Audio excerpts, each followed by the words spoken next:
Hello, everyone. Welcome to Gameweek 11 of the Premium Player FPL podcast. Mindy's just disappearing as we go on air. Nice timing, Mindy.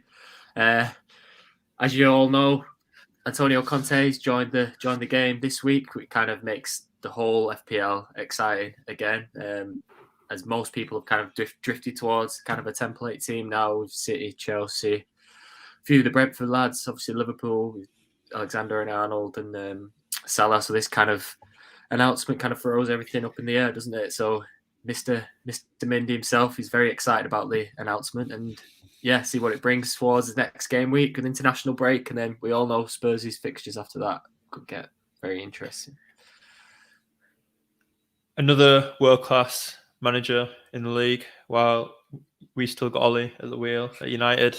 I wouldn't say I'm exactly excited about that personally. I mean, it's interesting for FPL, definitely. What do you mean? Another great tactical performance last night, I thought. Oh, God. What would he do without having some world-class players to bail them out every week, eh? It's a bit like you in work, isn't it? Like your workload, everyone has to pick it up. You're relying on world-class workers, aren't you?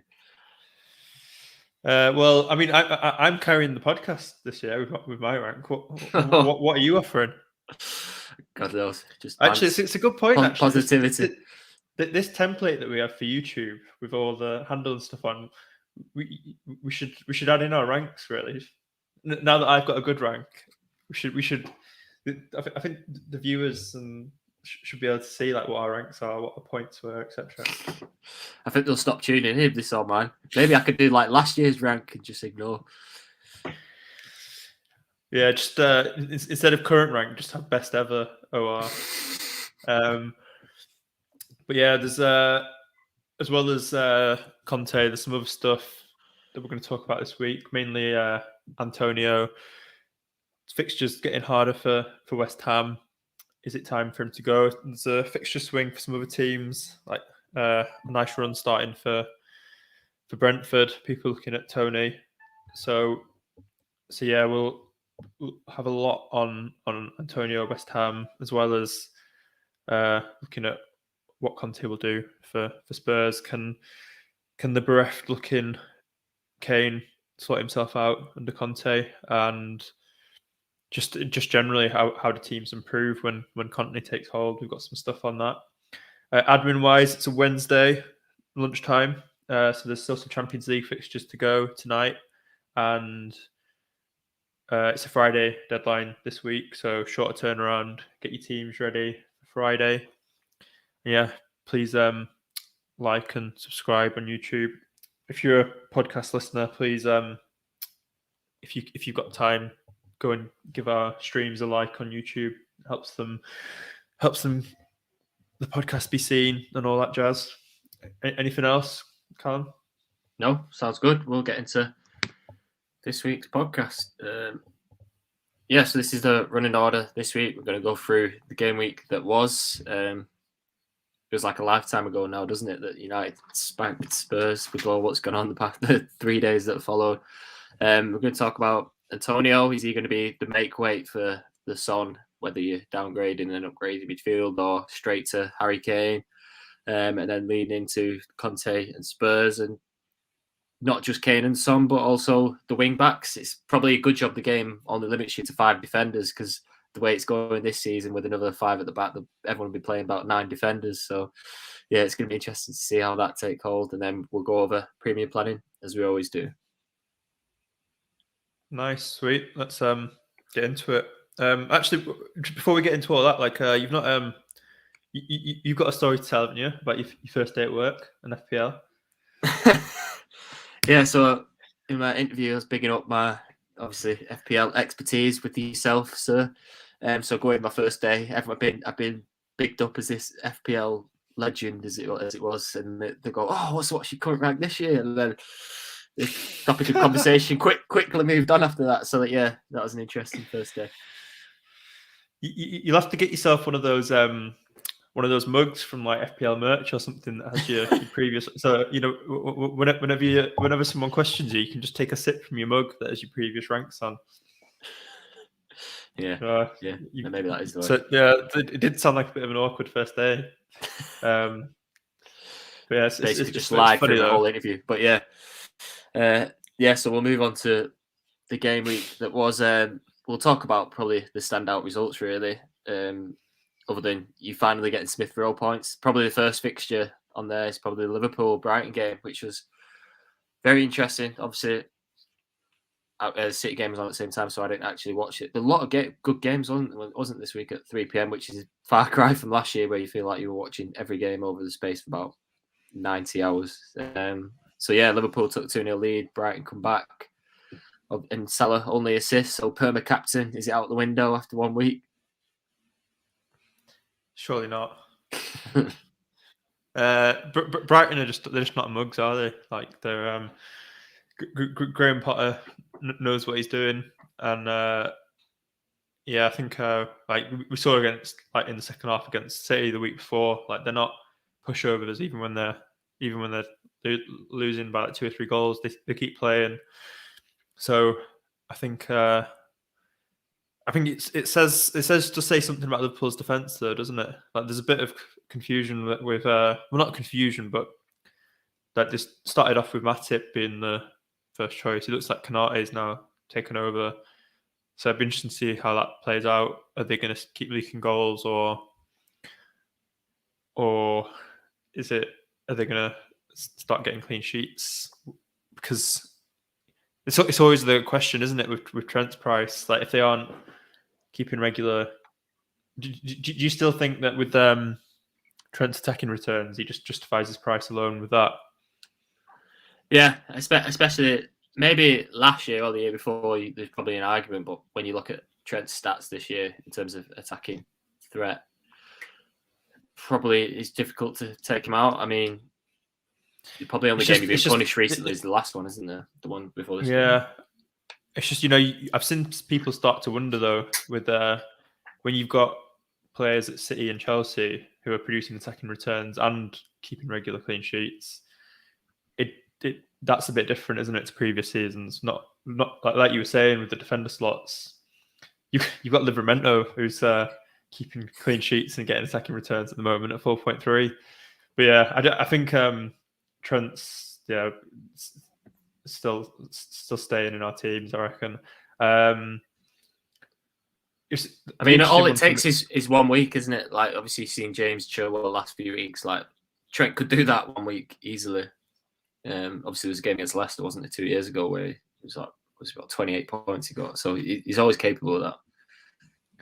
The surprise result of the week for me was Burnley-Brentford. Didn't see that one come in. What, ahead of the Man City game? Okay. Well, yeah, I suppose that one. I think the red card did kind of affect that one, didn't it? Like it was. Yeah. I mean, Palace probably. I mean, they might have been able to hold on, but I don't know. I think the game did pivot quite a bit on that sending off. Laporte had a shocker, didn't he? He was at fault for the first goal. Yeah. Do you think with how Pep is, like he kind of keeps players playing while they're playing well, and then if there's someone ready and waiting, he'll just give.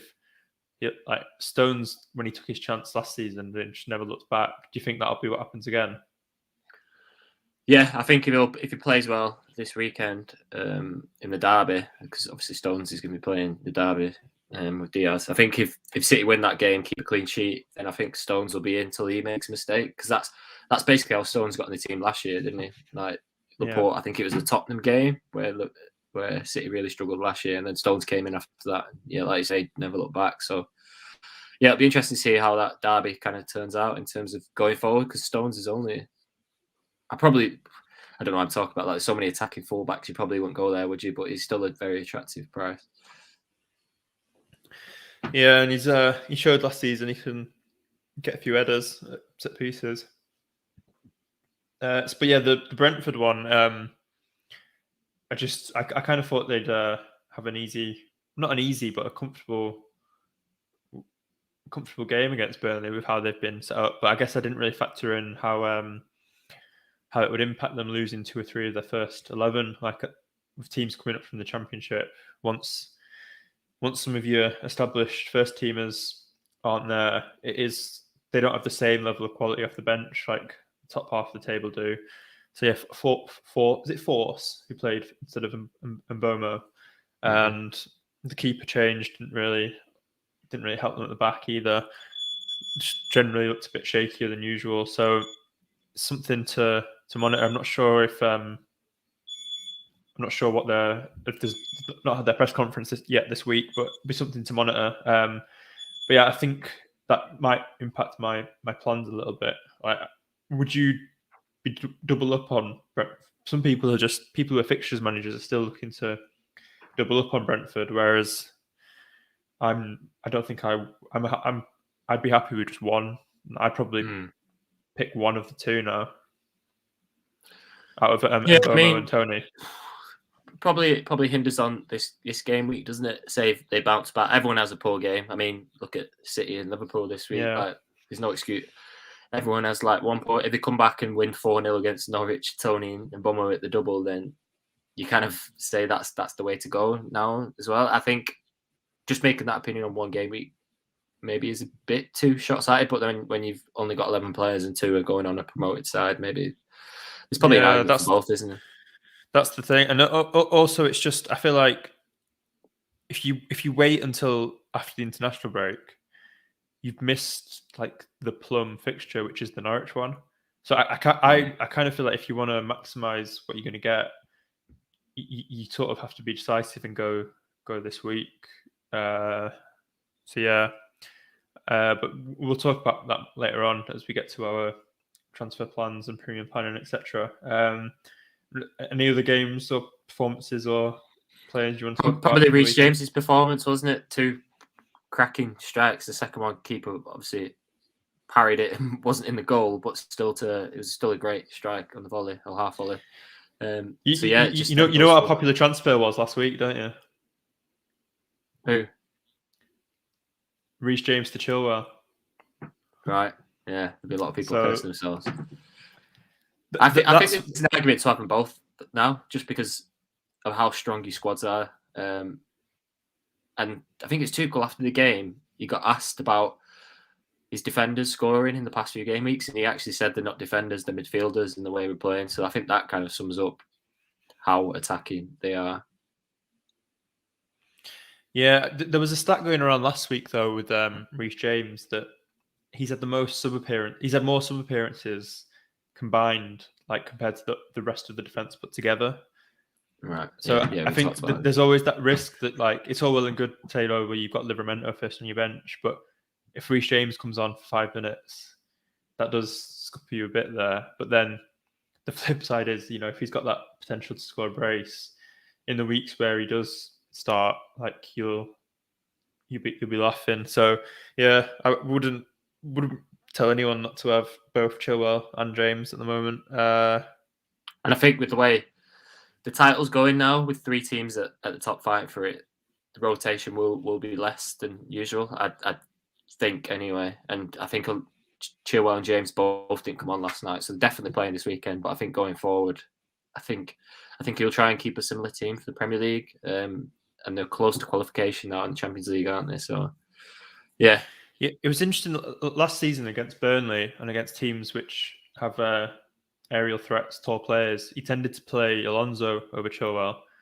so I think we might learn a bit this week on whether he's still employing that sort of that tactic or team decision. They are like that was when he was first in at Chelsea, and he hadn't quite got them into his way of playing and all that. So maybe now that they're a bit more settled under him, he won't feel that need to have that level of caution, and he'll still play Chilwell, which for my team, and obviously I think you got Chilwell as well, haven't you? Mm-hmm. Yeah, I'm actually looking at the double up, but we'll see. Right. Well, yeah. Should we get into our teams then? Yep. And obviously a nod to El Sakiko. You'll be delighted that Ollie won that. Yeah. I save my thoughts on United and Ollie for next time we do the Manchester review, United City review. It'll be a good time to do that next week after the derby, won't it? Yeah. We'll have to pencil that in for next week's running order. Well, he has a great record, doesn't he, against Pep? So yeah, you never know. So Whose team is this? Mine or yours? Yours. Right. Okay. Right, show off. Well, it's actually hard to tell on the graphic, isn't it? Because it doesn't have the number of points or anything. What was I going to say? So what points did I get? Just a second. I got 57 points last week, and that was, I think that was a green arrow again. Yeah, so that was a green arrow from 186k to 125k. So after 4 red arrows in a row earlier on, I've had 2 greens in a row. So I think this is the highest I've been all season now. So yeah, quite pleased with where I'm at. The transfers I made were Chilwell in for Diaz, which paid off, especially with the way City played. So happy to have double Chelsea defence rather than double City defence going forwards. The other transfer I made was Rafinha to Foden, which in the short term doesn't look a good transfer. You always run the risk, don't you, of taking out a player before they play Norwich. I just thought that I think I was in an iron about whether to make that move, and Foden was going up in price, and with my team value not being as strong as others, I did just sort of think I kind of have to make a long-term decision here. I think I'm going to want Foden more over the next couple of months than I'm going to want Rafinha. So I decided to make that move, and I think if Rafinha goes off to Brazil again during this international break, there's always that worry of like, is he going to come back fit? Will he be ready? So I think I'm kind of happy with that move long term. But yeah, annoying to not get Rafinha's points after having him for so long. Elsewhere in my team, Ramsdale in net, very happy with 10 points. I have to say I was very wrong on Ramsdale. I didn't think he'd be a good signing straight away. But yeah, he's come in and proven a lot of people wrong. And then the rest of my defence, Livramento finally got some points from him off my bench, which was somewhat lucky. But I guess after other weeks where I've had like 30 points on my bench, it's about time I got some luck and got some of the Lord's points. Rudiger, 6 points. That's one where maybe I could move to Reece James from Rudiger, but kind of feels like a bit of a luxury transfer with some of the moves that I might want to make later on. We're going to talk about Conte and getting Spurs assets. I don't know if I can afford to sort of effectively burn a transfer just doing Rudiger to James. Cancelo, Alexander-Arnold, both didn't get clean sheets. Cancelo had so many shots, didn't he? But all very low XG shots. Hoping he does start to get some of those attacking returns in the next few weeks. Salah captain, everyone had him. Was it 200% EO or something? So no matter what he did, it didn't really make a difference. Smith Rowe looking good for Arsenal. Happy to have him in my team. Hopefully they're rotating him and Burmo, which was my plan when I wildcarded, will continue to work. It's the price points they're at, great options for the bench spots in your team. And then Antonio and Vardy both didn't get points, but I don't know. I feel like I'm still. We'll talk about Antonio later, but West Ham just look good, don't they?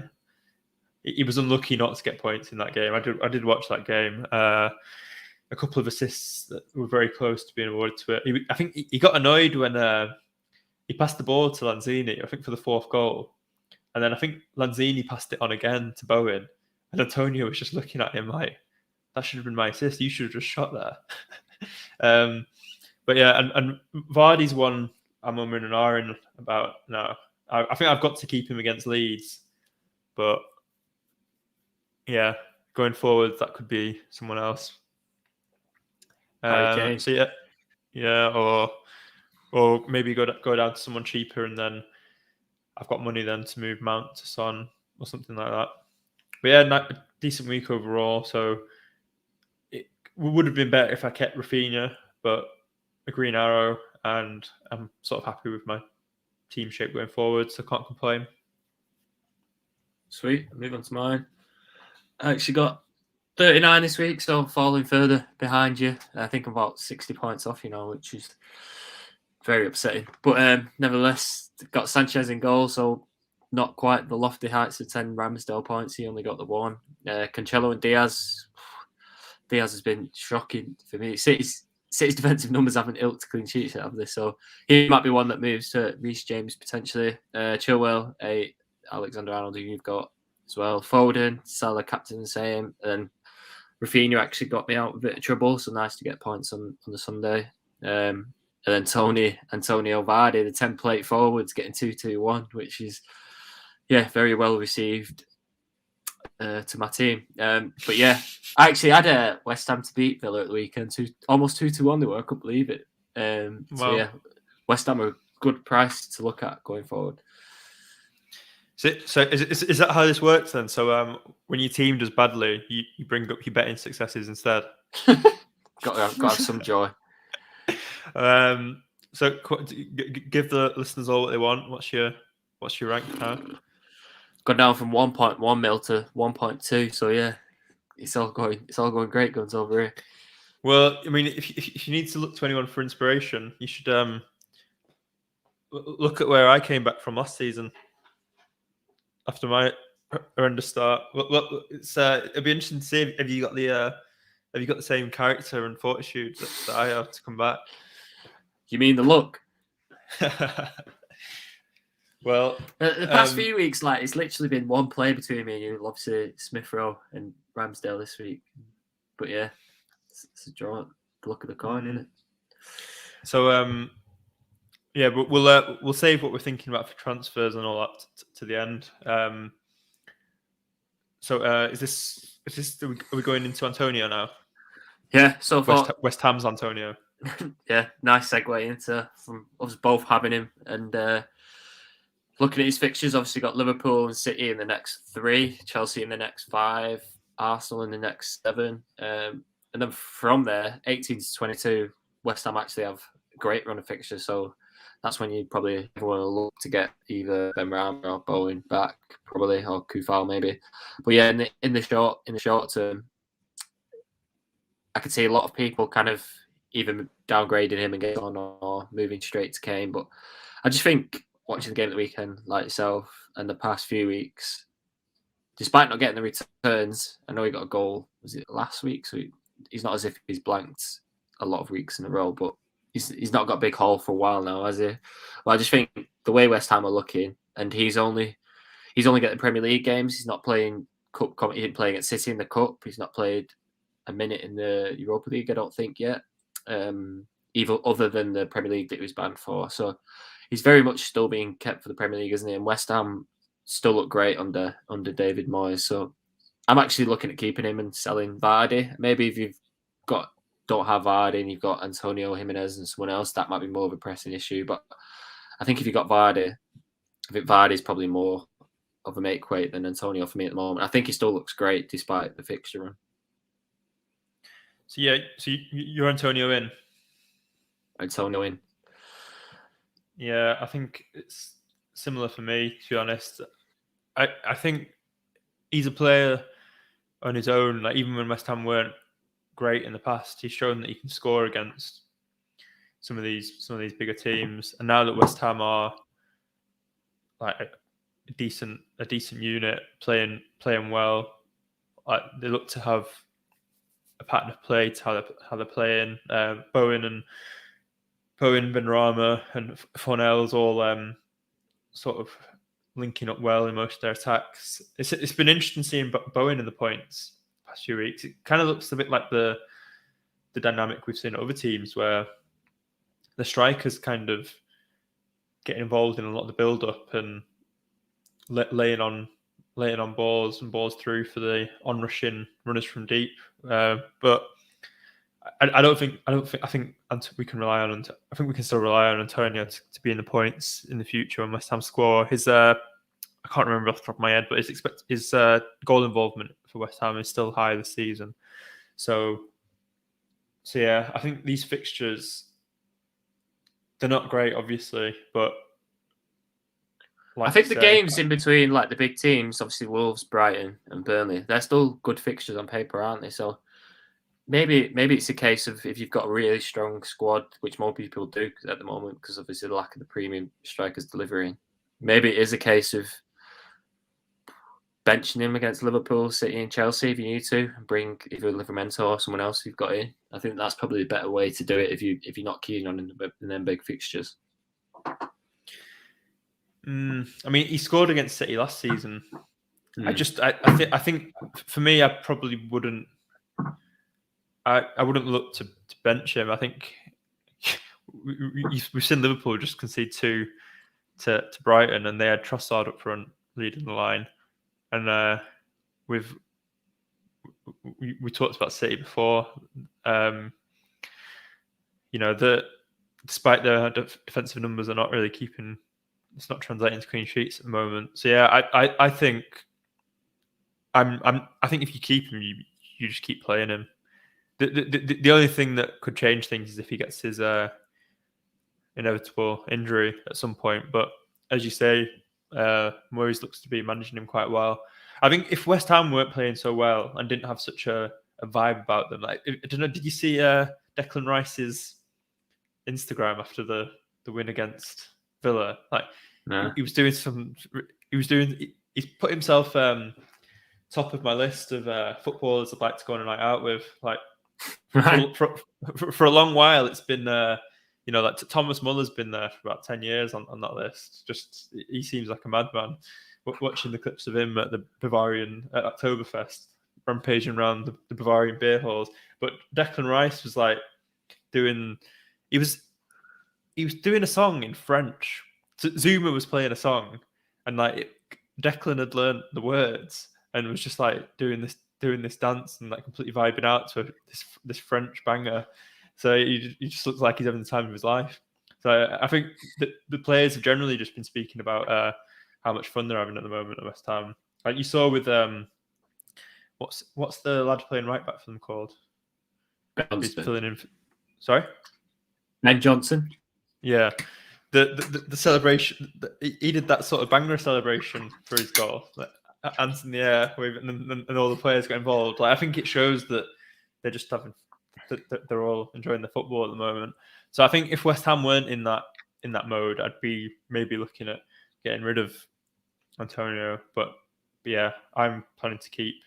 I had penciled in Antonio to Tony for that run of fixtures because this run, I think that will be a popular move this week, Antonio to Tony, because the fixture swing aligns itself quite nicely with Brentford's run.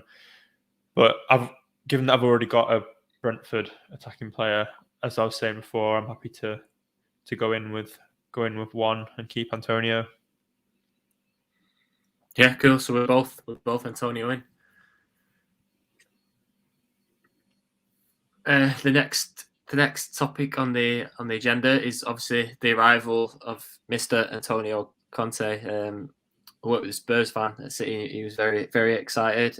Like I say, another world-class manager to the Premier League. Probably a lot different to when Mourinho arrived. Mourinho was on the way down, whereas there's probably no arguments where Conte is right up there with Pep, Tuchel. Like he deserves to be in the conversation with them. So yeah, these are the stats from Chelsea and Inter. Obviously, Chelsea was following Mourinho's disastrous season, wasn't it? So yeah, these stats are quite interesting, aren't they? Yeah, I mean, I loved it when he came in at Chelsea, and he actually referred to wanting to avoid a Mourinho season, which wound Mourinho up so much. I hope he does that again, because Mourinho's not having a great time at Roma at the moment in Serie A.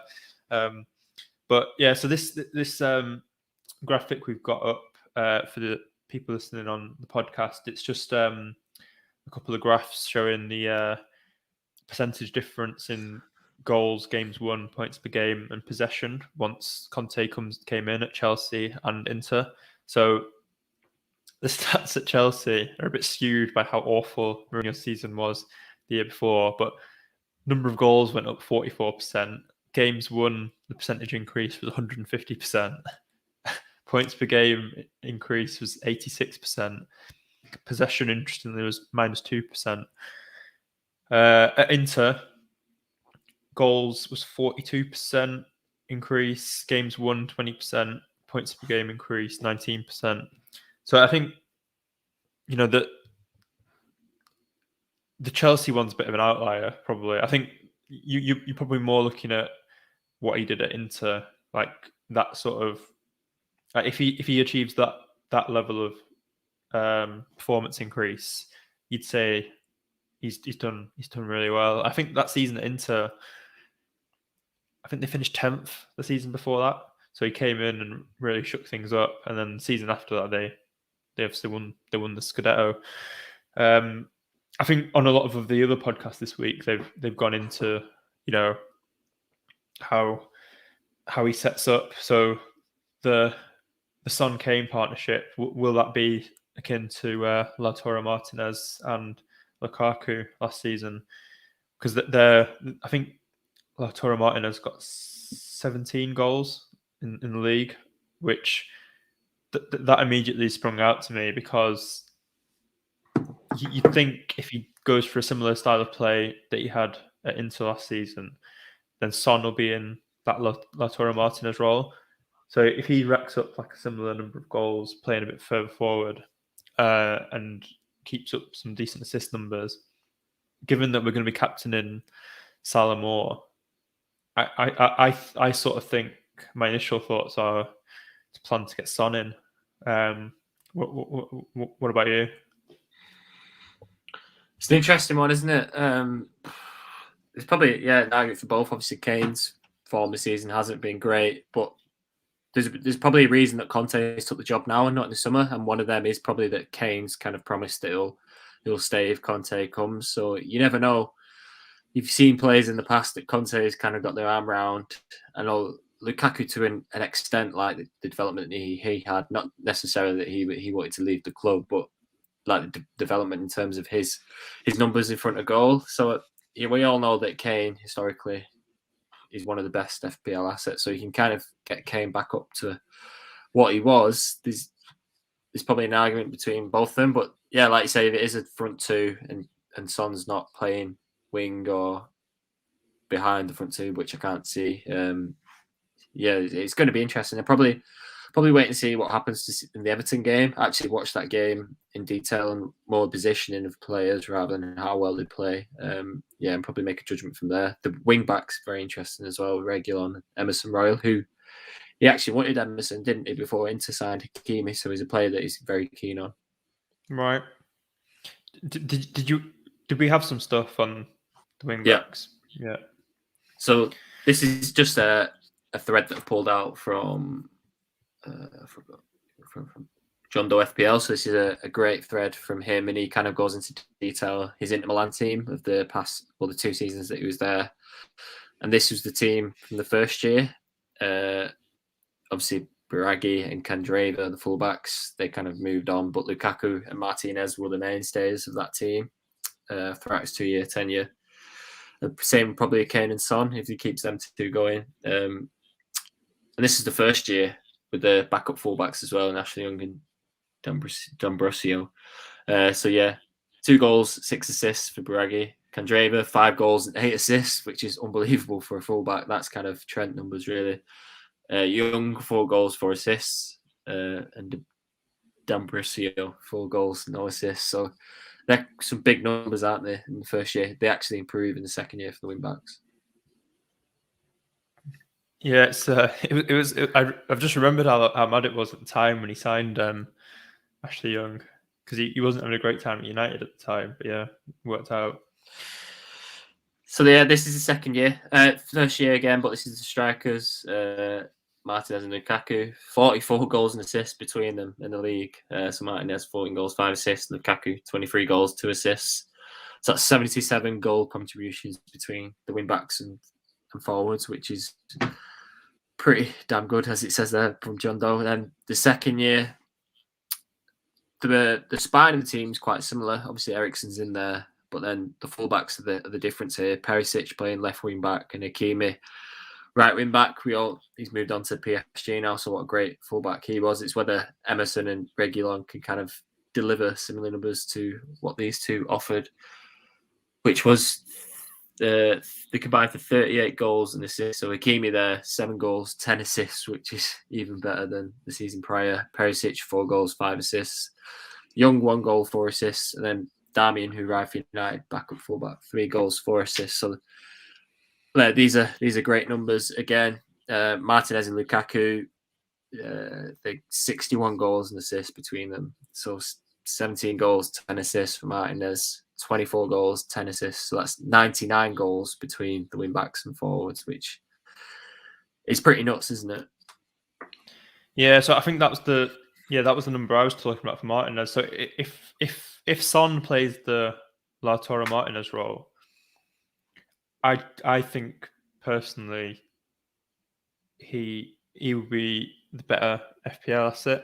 If that's assuming Salah continues to be a great captain option, and we don't need to look at having someone else. But then, yeah, I guess maybe Kane will become a factor then if Conte does manage to come in and turn things around when Salah goes to AFCON. Because yeah, there'll definitely be a few weeks where we have to look away from Liverpool and Salah when AFCON comes around.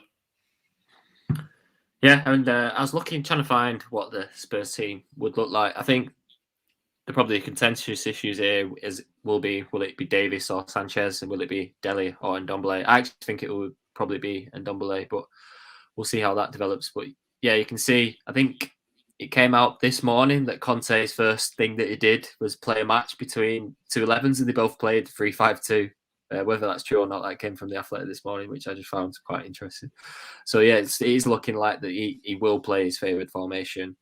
You say a 3-5-2?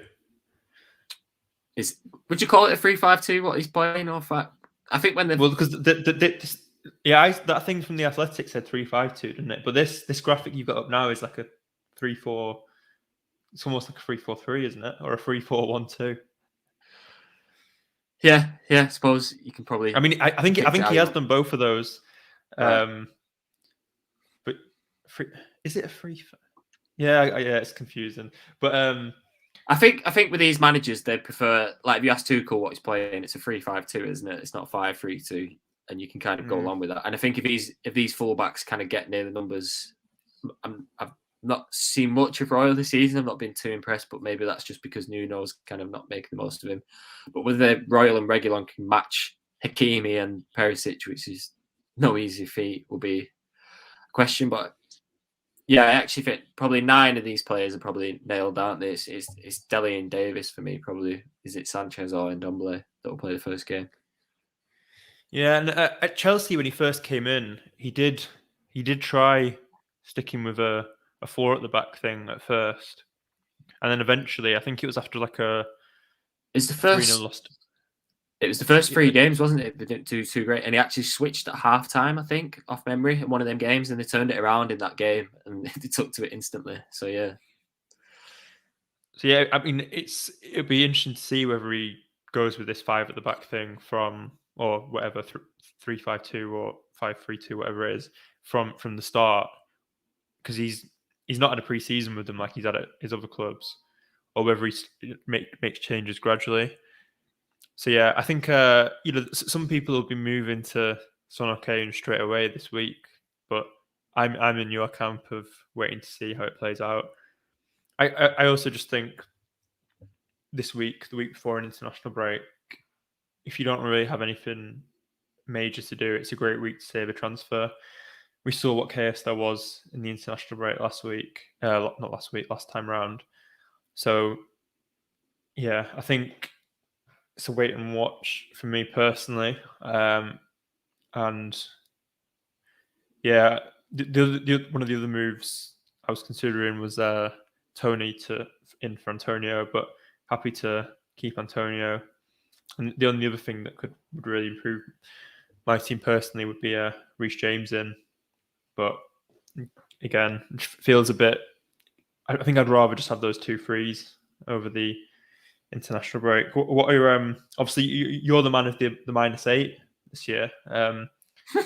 What's your stance on the international break? Do you think it'll be as chaotic as it was last time, or do you think it'll be a bit easier? I think it's the South American games, isn't it, that you got to watch, especially from the last two. And I think they're trying to cram in so many more games ahead of the World Cup. So I think that's probably. I'm not sure if they play an extra game this time. They played 3 games last time, didn't they? Which that's made him come back late. So yeah, that's probably the one to watch. I think the European ones are okay. It's just the ones that are going to South America. I'm not sure about Korea with Son and stuff.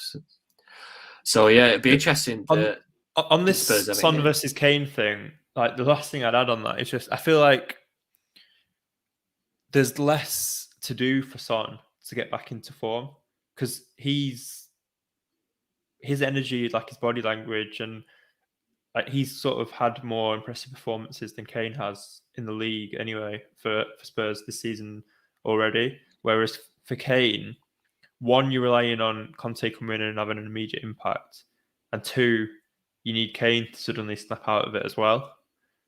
Whereas for Son, I feel like he doesn't have the same baggage about the hangover from the summer and the transfer and the Euros and whatever's been going on with Kane. I think Son is just a bit of an easier way in that sense.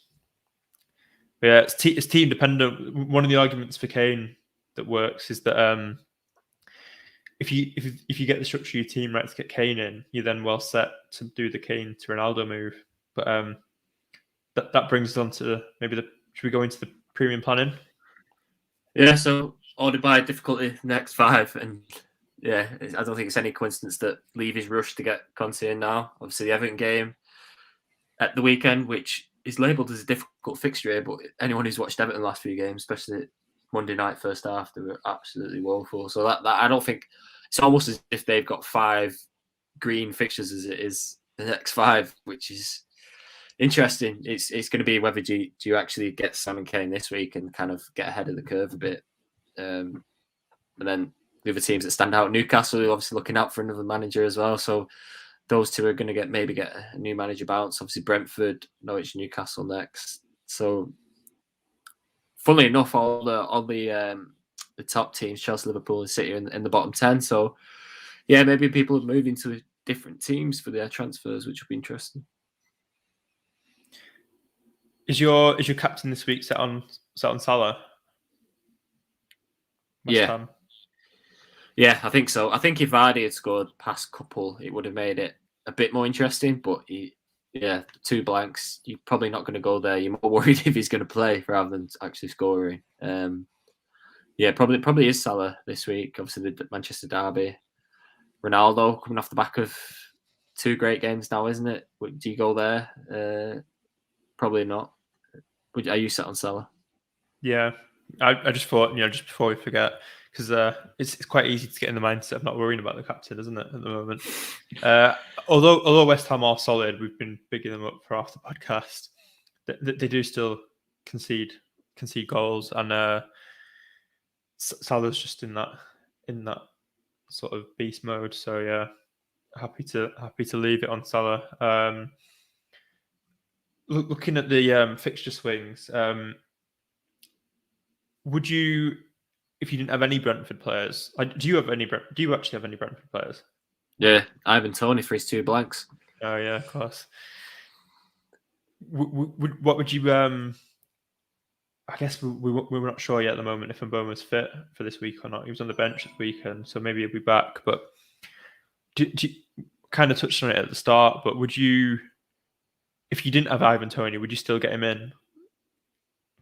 Like if you were on a wild card this week, what would you be doing about Brentford? Oh, if he's on a wild card, yeah, 100%. Right. I suppose it's tricky if it's a transfer, isn't it? Especially with the Spurs games coming up.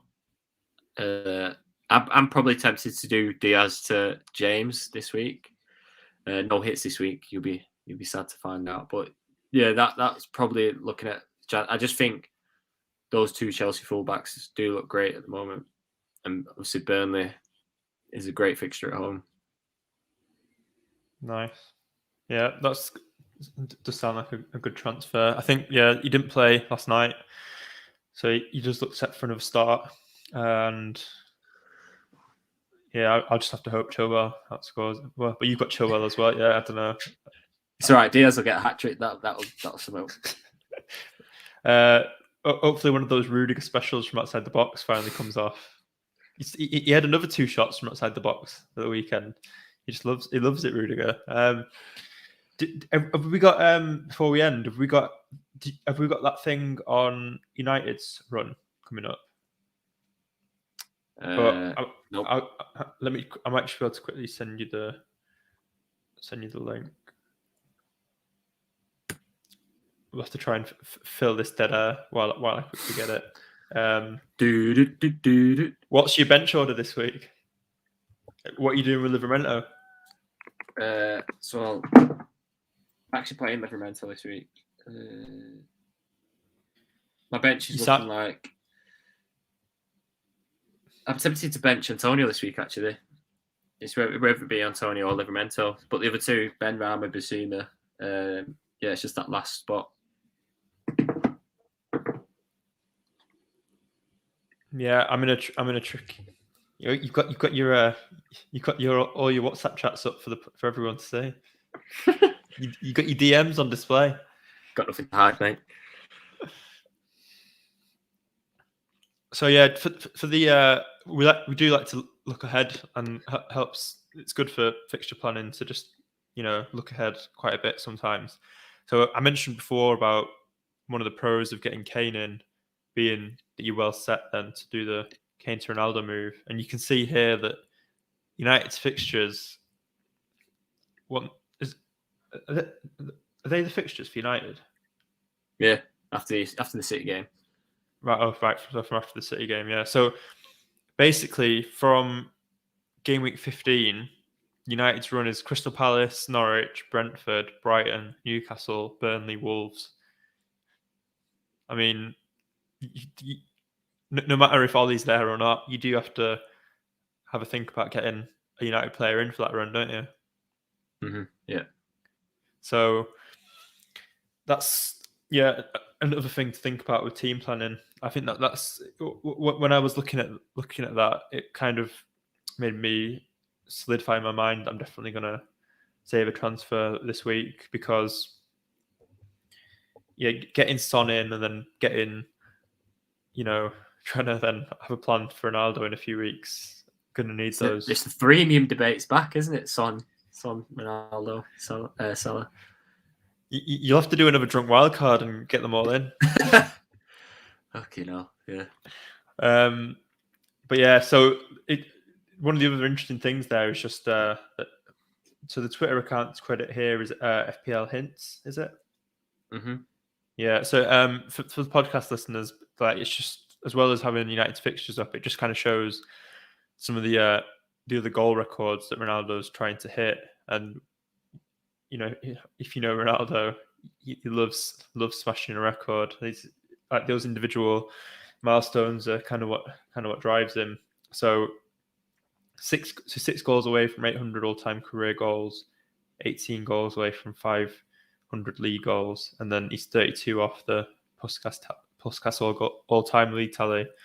And you think in those plum fixtures that we just mentioned, he should be able to rack up a few. Like if we've learned anything over the past two weeks, it's that even in a United team with no coaching and no real game plan, he's still finding a way to get the goals. So I don't know. There might be a conversation about whether it's Bruno or Ronaldo for that run. Because if Bruno's still on pens, maybe that'll be easier for some people's teams to get Bruno, like Son to Bruno maybe, or something like that. But I think some of those games for sure, especially if it coincides with Salah going off to the African Cup of Nations, having one of the United premiums there would be a good option for captaincy in that run. Yeah, definitely. And he got a goal against Liverpool as well, didn't he? That was ruled out marginally offside. So, yeah, it's not just the last two. He's kind of maintained the form. Really, he had a few blanks, didn't he? But the last 3 games, including Champions League, he's delivered. So yeah, just thought I'd add that in at the end there for the people who like to plan ahead. Something to look out for. Sweet. So your transfer 90% sure something like that. DS Probably, James. yeah, probably, yeah. I just like that. I'm surprised you've not done it already for the price rise. My team value is that high already. I thought. I mean, I think one I of the thought things I thought I'll delay the fight back to you. I'll give you a few more weeks to keep being cheerful about it, smug about it. Yeah, I think I'm all for like the moves to get the price increases on weeks where there isn't the European football. I just always find it. I just can't sleep at night when there's that. Like, was it the week where like Lukaku got injured against Malmo in the Champions League? It kind of just showed like what can happen if you make early moves sometimes, and you can get yourself locked into a hit. I think you basically got lucky last season where you just didn't get caught out by that at all, and you tried to do the same thing this season, and it's not been. Basically, all the bad luck that was due to you last season is all coming this season. Yeah, pretty much. Still plenty of time. What are we? Game week, 10 game weeks gone. 28 to catch you. Easy. Yeah, I mean, I'll give myself odds of 4 to 6. 4 to 6. That's, I'd go more 6 to 1. I might be better myself. Are you taking bets? Well, what a side bet. What, 6 to 1? We'll have to talk about that off air. Not 6 to 1. Then.